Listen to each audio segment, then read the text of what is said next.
집값 이제 진짜 다시 오를 준비가 됐습니다. 지금 부동산 시장을 보면 너무 조용해서 안정된 것 같지만 그 속을 들여다보면 전혀 다릅니다.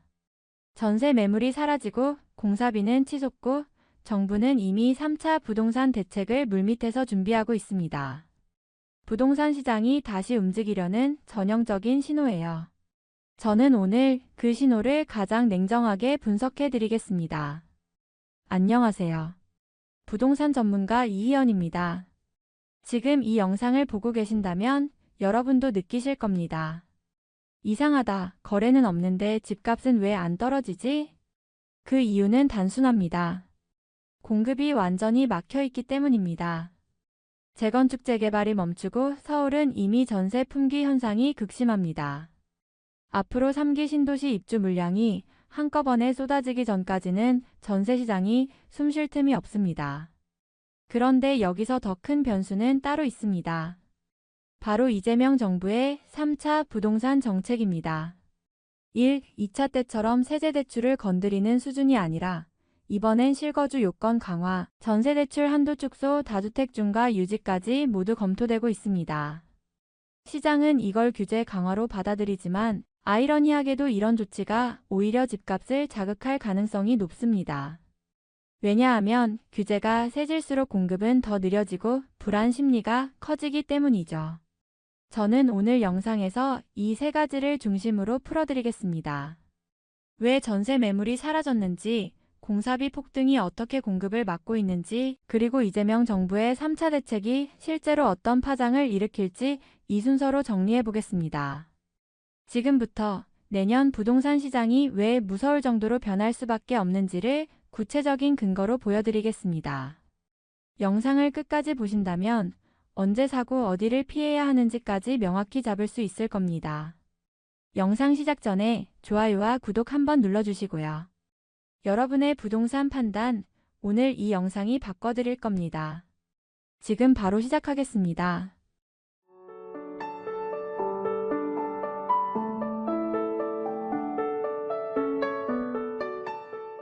1. 전세 매물 실종의 진짜 이유. 요즘 전세가 없다는 말 과장이 아닙니다. 그런데 많은 분들이 오해하시는 게 전세가 부족한 이유가 단순히 전세자금 대출을 막아서가 아닙니다. 매물 자체가 사라지고 있기 때문입니다. 즉, 정책이 아니라 구조적인 공급 절벽이 원인입니다. 서울과 수도권은 이미 실거주 요건 강화, 토지거래 허가구역 확대 등의 영향으로 투자 목적의 전세 매물이 급격히 줄었습니다. 과거엔 전세를 끼고 갭투자로 주택을 매입하는 수요가 꾸준히 공급 역할을 했지만 지금은 전세 끼고 살 수 없는 구조로 바뀌었습니다. 실거주 의무가 생기면 세입자를 둘 수 없기 때문이죠. 게다가 2025년 입주 예정이던 주요 재건축 단지들이 공사비 급등과 인허가 지연으로 줄줄이 연기되면서 신규 입주 물량 자체가 크게 줄었습니다. 국토부 통계에 따르면 올해 서울 아파트 입주 물량은 2만 호 수준으로 5년 평균 대비 40% 이상 감소했습니다. 반면 임차 수요는 여전히 견조하죠. 그 결과 전세 가격 지수는 2024년 하반기부터 꾸준히 상승세를 이어가고 있습니다. 또 하나 중요한 변화는 월세화입니다. 과거에는 전세 7, 월세 3의 비율이었는데 지금은 완전히 반전돼 전세 4, 월세 6, 일부 지역은 3대 7 수준까지 갔습니다. 이유는 간단합니다. 집주인 입장에서는 금리가 높아 전세보증금을 운용할 메리트가 줄었고 대신 매달 월세로 안정적 현금을 받는 게 더 낫기 때문이죠. 결국 전세 매물이 줄고 월세가 늘면 무슨 일이 벌어질까요? 월세 부담이 커진 세입자들은 이럴 바엔 차라리 사자는 심리로 돌아서게 됩니다. 이게 바로 내년 집값을 다시 자극할 보이지 않는 불씨입니다. 즉, 전세 시장의 불안이 매매 시장의 상승 신호로 이어지고 있는 겁니다. 2. 공사비 폭등과 재건축 지연, 공급이 멈춘 진짜 이유. 지금 부동산 시장의 가장 큰 뇌관은 공급 부족입니다. 그런데 이 공급이 막히는 이유가 단순히 땅이 없어서가 아닙니다. 바로 공사비 폭등과 행정 규제 때문이죠. 최근 몇 년 사이 건설자재, 인건비, 안전관리비가 모두 급등했습니다. 철근 시멘트 같은 주요 자재 가격은 팬데믹 이전보다 약 40에서 60% 상승, 인건비는 최대 30% 이상 올랐습니다. 이런 원가 상승은 고스란히 분양가에 반영됩니다. 실제로 서울 주요 재건축 단지의 분양가가 3.3제곱미터당 평균 4,500만 원을 넘어서며 사상 최고치를 기록했죠. 문제는 여기서 끝나지 않습니다. 조합원 분담금이 예전엔 2에서 3억이면 가능했지만 지금은 5억 원부터 시작하는 곳이 많습니다. 이 때문에 원주민이나 조합원들이 부담을 감당하지 못해 사업을 포기하거나 지연시키는 사례가 늘고 있습니다. 대표적으로 서울 이촌동 한강맨션은 서울시가 한강 조망이 가능한 동층의 임대세대를 의무 배치하라고 요구하면서 조합과 갈등을 빚다 결국 이주가 중단된 상태입니다. 이런 식으로 행정 규제가 겹치면 재개발 재건축의 속도는 더욱 늦어집니다. 서울시는 공공기업 확대를 명분으로 임대 비율 강화, 층수 제한, 녹지율 의무 조항 등을 추가하고 있는데 결과적으로는 민간의 사업성을 떨어뜨려 공급을 더 줄이는 악순환을 만들고 있습니다. 공사비 폭등, 분양가 상승, 조합 분담금 부담, 사업 지연. 이 네 가지가 공급 부족의 완벽한 사슬을 만들었죠. 이게 의미하는 건 간단합니다. 앞으로 2에서 3년 안에 서울에서 새 아파트를 대규모로 공급하기 어렵다는 뜻입니다. 즉, 수요는 그대로인데 공급은 줄어드는 구조가 고착화된 겁니다. 이 구조가 그대로 유지된다면 정부가 어떤 규제를 내놓더라도 결국 시장은 다시 희소성 프리미엄을 반영하며 상승 압력을 받을 수밖에 없습니다. 3. 이재명 정부의 3차 부동산 정책 무엇이 달라질까? 최근 정치권과 시장에서 동시에 주목하는 키워드가 있습니다. 바로 3차 부동산 정책입니다. 이재명 정부는 이미 1차, 2차 대책을 통해 세제 완화, 청년 주거 지원, 공공주택 공급 등을 추진했지만 효과는 제한적이었습니다. 전세 품귀와 집값 불안이 이어지자 정부 내부에서는 보다 강력한 수요 억제책과 공급 정상화 대책을 동시에 내놓아야 한다는 공감대가 커지고 있습니다. 우선 가장 유력한 변화는 대출 규제 강화입니다. 현재 주택담보대출은 6억 원 한도 기준에서 운용되고 있는데 정부는 이를 5억 원 이하로 축소하는 방안을 검토 중입니다. 특히 전세자금 대출의 경우 갭투자 차단 목적에서 대출 비율을 단계적으로 낮추는 시나리오가 논의되고 있습니다. 이 조치가 시행되면 중저가 주택을 중심으로 전세자금 유입이 줄면서 시장의 체감 유동성이 급격히 떨어질 수 있습니다. 두 번째는 실거주 요건 강화입니다. 현재도 토지거래허가구역 안에서 주택을 매입하면 실거주 의무가 있지만 정부는 이를 비규제 지역 일부까지 확대하는 방안을 유력하게 검토 중입니다. 즉, 투자 목적으로 주택을 사서 세입자를 두는 갭 투자가 더 어려워진다는 뜻이죠. 이는 단기적으로는 거래 감소를, 중장기적으로는 전세 매물 감소와 월세화 가속을 초래할 가능성이 높습니다. 세 번째는 다주택자 세제 기조 유지입니다. 일부에서는 양도세 완화 기대감이 있었지만 국토부와 기재부 모두 다주택자 세제 완화는 시기상조라는 입장을 유지 중입니다.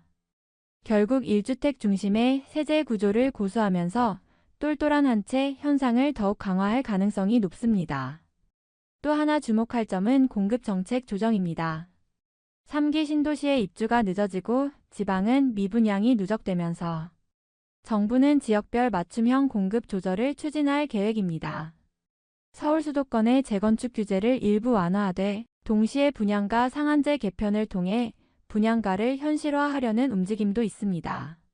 정리하면 이번 3차 정책의 방향은 대출 세제 강화로 수요 억제, 동시에 공급 구조 재정비, 즉 시장을 억누르기보다 균형을 맞추려는 실질적 규제 패키지가 될 가능성이 높습니다. 하지만 역설적으로 이런 규제는 다시 가격 불안을 부를 수 있습니다. 전세 매물이 줄고 공급이 막힌 상황에서 수요만 눌러버리면 결국 풍선 효과가 터지는 건 시간 문제니까요. 4. 유동성과 금리, 집값을 움직이는 진짜 엔진. 많은 분들이 금리가 떨어지면 집값이 오른다고 단순하게 생각하지만 실제 시장은 그렇게 단순하지 않습니다.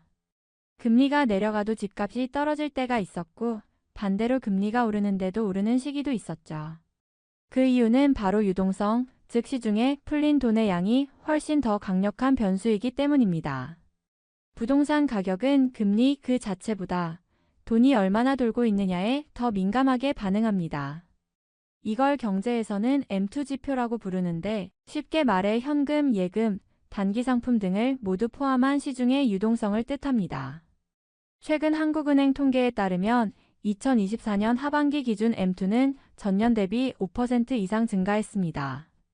이는 코로나 이후 처음으로 상승세로 돌아선 수치이며 이 자금이 어디로 흘러가느냐가 앞으로 집값 향방을 좌우하게 됩니다. 정부가 대출 규제를 강화하는 이유도 결국 이 유동성 확산을 차단하기 위한 조치입니다.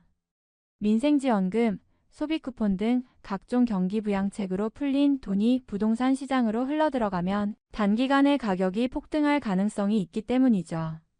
그래서 전세대출, 주담대, 정책금융대출까지 단계적으로 조여 유동성의 흐름을 통제하려는 겁니다. 문제는 돈의 방향을 완벽하게 통제하기는 어렵다는 겁니다. 대출을 막아도 자금은 다른 형태로 시장에 들어옵니다. 예를 들어 고금리 예금 만기 자금이 부동산으로 이동하거나 주식시장에서 빠진 돈이 다시 부동산으로 흘러드는 시기죠. 이럴 경우 정부의 규제가 오히려 풍선 효과를 유발하게 됩니다. 한쪽을 막으면 다른 쪽이 부풀어 오르는 현상입니다. 즉, 단기 금리 인하나 인상보다 훨씬 중요한 것은 시중 유동성의 방향입니다. 유동성이 돌기 시작하면 정책이 아무리 강해도 시장은 결국 살아 움직입니다. 지금처럼 대출은 조이고 있지만 정부 재정 지출이 늘어나는 상황에서는 오히려 내년 상반기부터 자산시장의 재점화 가능성이 커지고 있습니다. 결국 3차 부동산 정책의 명암은 이 유동성에 달려 있습니다. 자금을 얼마나 효율적으로 막고 얼마나 공급 안정화로 돌릴 수 있느냐. 그게 실패한다면 내년부터는 다시 돈이 집으로 몰리는 장세가 펼쳐질 겁니다. 풍선 효과의 새로운 중심지 규제의 그림자가 만든 상승 지역들. 규제는 언제나 시장의 한쪽을 눌러도 결국 다른 쪽을 밀어 올립니다. 지금 서울과 수도권 부동산 시장이 바로 그 전형적인 풍선 효과의 시기에 들어섰습니다. 이재명 정부가 준비 중인 3차 부동산 대책의 핵심이 대출 축소 실거주 요건 강화라면 그 조치의 직격탄은 강남 3구와 용산구가 맞게 됩니다. 이미 이 지역들은 토지거래허가 구역으로 묶여있고 대출 규제가 강화되면 추가 진입이 어려워집니다. 결과적으로 투자 수요는 자연스럽게 인접 비규제 지역으로 이동합니다. 대표적인 수혜 후보가 동대문, 서대문, 강서, 관악, 성북입니다. 이 지역들은 교통망이 확충되고 재개발이 활발하지만 아직까지 강력한 규제에서 비교적 자유로운 곳입니다. 특히 강서구 마곡, 관악구 봉천 신림 일대, 성북구 장위 뉴타운은 이미 투자 문의가 빠르게 늘고 있습니다. 최근 국토부 실거래가 자료를 보면 강남권이 주춤하는 사이 이들 지역의 거래량은 전월 대비 20에서 30% 증가, 일부 단지는 실거래가가 5천만 원 이상 반등한 사례도 있습니다. 이런 현상은 단순한 일시적 흐름이 아닙니다. 역사적으로도 정부 규제, 수요 이동, 비규제 지역 급등, 규제 확산이라는 사이클이 반복되어 왔습니다. 2017년, 2021년, 그리고 지금이 그 세 번째 사이클의 초입에 해당합니다. 또한 실거주 요건 강화로 인해 전세 매물이 사라지고 있는 지역들은 자연스럽게 월세 부담이 낮은 지역, 즉 외곽 비규제 지역으로 수요가 몰립니다. 서울 외곽권과 경기 인접 지역의 전세 가율이 오르면서 이곳이 대체 주거지로 떠오르고 있는 이유죠. 결국 풍선 효과는 단순한 부작용이 아닙니다. 정책이 세질수록 사람들은 여전히 살 곳을 찾습니다. 수요는 사라지지 않고 이동할 뿐이죠. 따라서 지금 시점에서의 핵심은 어디가 묶이고 어디가 비어있는가입니다. 즉, 규제의 빈틈을 잇는 것이 곧 내년 부동산 시장의 기회 포인트가 되는 겁니다. 정부가 한쪽을 조이면 시장은 언제나 다른 쪽으로 길을 냅니다. 이게 바로 2025년 부동산 지도의 핵심 변수, 풍선 효과의 재시작입니다. 6. 무주택자, 1주택자별 생존 전략 지금 무엇을 해야 하는가? 지금 시장은 혼란스럽지만 방향은 명확합니다. 공급은 줄고 규제는 강화되며 전세는 사라지고 있습니다. 이런 상황에서 가장 중요한 건 내 상황에서 어떤 결정을 내릴 것인가입니다. 정부 정책을 예측하려 애쓰기보다 각자의 위치에 맞는 전략을 세우는 게 더 현실적이죠. 먼저 무주택자부터 보겠습니다. 지금처럼 전세 매물이 줄고 월세가 늘어나는 시기엔 전세 연장보다 내 집 마련이 유리합니다. 전세금이 5%만 올라도 연간 수백만 원이 추가 지출됩니다. 그럴 바엔 소득 대비 감당 가능한 수준의 매수를 검토하는 게 낫습니다. 가장 이상적인 기준은 월 소득의 30% 이내에서 원리금 상환 가능한 수준. 예를 들어 세후 월 700만 원을 번다면 대출 상환은 210만 원 이내가 안전선입니다. 이 안에서 2억에서 2억 5천만 원 수준의 수도권 입문 매물을 전세 끼고 갭 투자 형태로 접근하는 전략이 유효합니다. 대표적으로 수지, 인덕원, 이왕, 안양 일부 지역은 여전히 매매가와 전세가의 차이가 적어 실속 입문 구간으로 평가받고 있습니다. 다음은 1주택자입니다. 이들은 지금 기다릴 것인가, 갈아탈 것인가의 갈림길에 서 있습니다. 가장 중요한 판단 기준은 보유 중인 주택과 상급지의 가격 격차입니다. 그 차이가 3억 원 이하로 좁혀졌다면 지금이 갈아탈 타이밍입니다. 왜냐면 상급지는 하락장에서 빨리 떨어지지만 반등장에선 제일 먼저 오르기 때문입니다. 즉, 지금 상급지로 옮기면 다음 상승기에 레벨업 효과를 누릴 수 있죠. 반대로 격차가 여전히 크다면 무리한 교체는 피해야 합니다. 지금은 영끌보다 선택과 집중의 시기입니다. 하락기에는 대출을 감수하면서 상급지를 잡는 게 맞지만 지금처럼 상승 전환기에는 내가 감당할 수 있는 범위 안에서 가장 좋은 입지를 고르는 게 정답입니다. 결국 무주택자는 진입 시점, 1주택자는 포지션 교체 시점을 고민해야 합니다. 전세난, 금리, 규제 이 모든 변수는 결국 시간이 지나면 사라집니다. 그러나 입지와 희소성은 다시 오지 않습니다. 이 시기에 내 위치를 정리하고 전략적으로 움직이는 사람만이 2026년 이후 본격적인 상승장에서 결과의 차이를 경험하게 될 것입니다. 7. 결론 2026년 집값이 무서울 수밖에 없는 이유. 지금의 부동산 시장을 한 문장으로 요약하자면 이렇습니다. 전세는 사라지고 공급은 멈췄으며 규제는 강화되고 있다. 이 세 가지가 동시에 겹치는 시점은 과거에도 거의 없었습니다. 그래서 지금 시장은 겉보기엔 잠잠하지만 실제로는 압력이 차오르는 고요한 폭풍 전야에 가깝습니다. 전세 품귀는 이미 매매 시장으로 불씨를 옮겼습니다. 공사비 폭등과 인허가 지연은 향후 2에서 3년간 공급 절벽을 현실화시키고 있습니다. 그리고 정부의 3차 부동산 정책이 대출과 실거주 요건을 더 조이면 단기적으로 거래량은 줄겠지만 결국 똘똘한 한 채 중심으로 수요가 집중되며 가격 양극화는 더욱 심화될 겁니다. 특히 내년부터는 금리 인하와 재정 지출 확대가 맞물리면서 시중 유동성이 다시 늘어날 가능성이 높습니다. 즉, 정부는 규제를 강화하지만 시장에는 돈이 돌아다니는 그야말로 정책과 자금의 엇박자 장세가 펼쳐질 수 있다는 의미죠. 이런 환경에서 우리가 해야 할 일은 단순합니다. 공포에 흔들리지 말 것, 입지와 희소성을 중심으로 판단할 것, 그리고 내 재정 상황 안에서 최적의 결정을 내릴 것. 시장의 방향은 결국 심리와 돈의 흐름이 결정합니다. 지금이 바로 그 시작점입니다. 2026년부터는 공급 지연, 정책 불확실성, 유동성 확장이 동시에 작용하면서 서울과 수도권 핵심지 중심으로 다시 강한 반등장이 열릴 가능성이 높습니다. 지금 이 영상을 보고 계신다면 단 한 가지는 꼭 기억하세요. 집값은 정책보다 빠르고 정부는 시장을 따라갑니다. 따라서 변화를 두려워하기보다 그 방향을 먼저 읽는 사람이 승자가 됩니다. 오늘 영상이 내년 부동산 전략을 세우는데 도움이 되셨다면 좋아요와 구독 눌러주시고요. 다음 영상에서는 곧 발표될 이재명 정부 3차 부동산 정책의 실제 시나리오와 수혜 지역 분석을 팩트 기반으로 정리해 드리겠습니다. 지금까지 부동산 전문가 이희연이었습니다. 시장은 두려워하는 자가 아닌 준비된 자의 편에 섭니다. 감사합니다.